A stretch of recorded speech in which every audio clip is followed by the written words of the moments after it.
I want to talk to you guys about a valuable lesson I've come across. For a very long time after becoming a Christian, Solomon bugged me. I was always thinking, if he's the wisest man in the world, then why would he do what he did?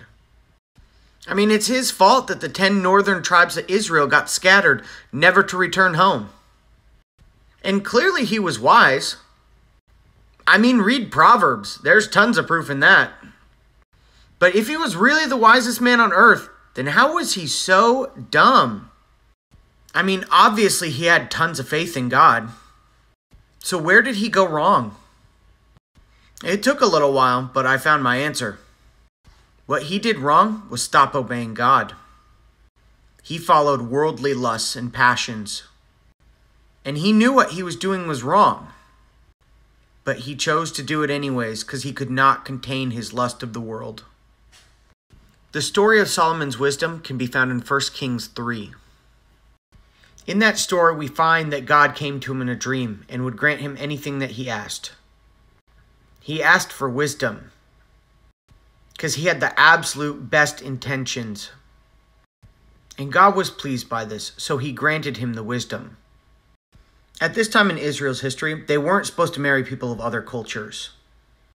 It's likely that God made that a rule because of this very instance. We see things starting to go terribly wrong when Solomon decided to marry the daughter of Pharaoh. We can find this mirrored in Nehemiah 13:26. Did not Solomon, king of Israel, sin on account of such women? Among the many nations there was no king like him, and he was beloved by his God. And God made him king over all of Israel. Nevertheless, foreign women made even him to sin. We find that you can be the wisest man on earth, and it means nothing if you don't obey God. This is a stern lesson for all of us. God never asked us to obey him perfectly, but he did ask us to obey him. And while the story of King Solomon is an extreme instance, we should absolutely heed the warnings of it. Because even if you have wisdom, and even if you have the best intentions, and even if you have unwavering faith in God, you can still be led away by the passions of this world. This is why we're told by Jesus that the path is narrow, and we're told not to stray too far to the right or too far to the left.